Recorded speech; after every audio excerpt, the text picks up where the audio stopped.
नमस्ते और बड़ेवाकर.com में आपका स्वागत है। अदानी ग्रीन एनर्जी लिमिटेड ने आधिकारिक तौर पर श्रीलंका में 2 प्रमुख पवन ऊर्जा परियोजनाओं से हाथ खींच लिया है, जिनकी कीमत $442 मिलियन है। 2 साल से अधिक समय तक चली बातचीत के बाद भारतीय अक्षय ऊर्जा दिग्गज ने लंबी चर्चाओं और विनियामक बाधाओं के कारण पीछे हटने का फैसला किया है।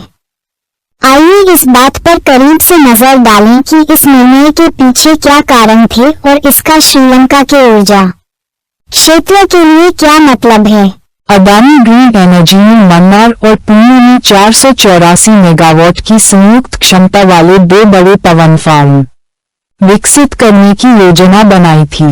इन परियोजनाओं से श्रीलंका के अक्षय ऊर्जा अवसंरचना को बढ़ाने और इसके पावर ग्रिड को आधुनिक बनाने की उम्मीद थी। हालांकि सीरियन इलेक्ट्रिसिटी बोर्ड (CEB) और श्रीलंकाई अधिकारियों के साथ 14 दौर की चर्चा के बाद भी बातचीत आगे नहीं बढ़ पाए, जिसके कारण अदानी को सौदे से पीछे हटना पड़ा। मुख्य चिंताएं: विनियामक देरी, बिजली खरीद समझौते पर फिर से बातचीत और पर्यावरण संबंधी मंजूरी। श्रीलंकाई सरकार ने हाल ही में शर्तों पर पुनर्विचार करने के लिए नई समितियों के गठन का प्रस्ताव रखा था, जिससे परियोजना के भविष्य के लिए अनिश्चितता और बढ़ गई। इस निर्णय के वित्तीय प्रभाव को समझने के लिए हम अपने ऊर्जा क्षेत्र के विश्लेषक की ओर मिलते हैं। अदानी ग्रीन के हटने से श्रीलंका की अक्षय ऊर्जा महत्वाकांक्षाओं पर क्या असर पड़ता है? उद्धरण चिन्ह। ये श्रीलंका के स्वच्छ ऊर्जा लक्ष्यों के लिए एक बड़ा झटका है। अदानी ने पहले ही भूमि अधिग्रहण और परमिट सहित पूर्व विकास कार्यों में $5 मिलियन का निवेश किया था।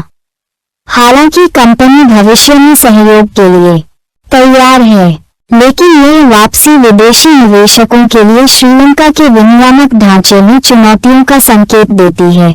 इस झटके के बावजूद अदानी ग्रीन एनर्जी ने एक बयान जारी कर श्रीलंका सरकार को इस भागीदारी के लिए धन्यवाद दिया और भविष्य के अवसरों का पता लगाने की इच्छा व्यक्त की।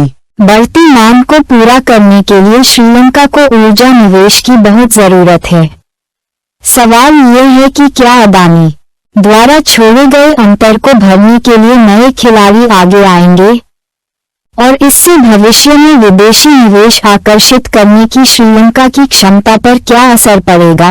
यह वापसी बड़े पैमाने पर अंतर्राष्ट्रीय ऊर्जा परियोजनाओं में शामिल जटिलताओं की याद दिलाती है।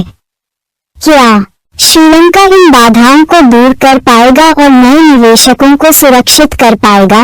अधिक समाचार और अपडेट के लिए बड़ेवाकर.com पर बने रहें।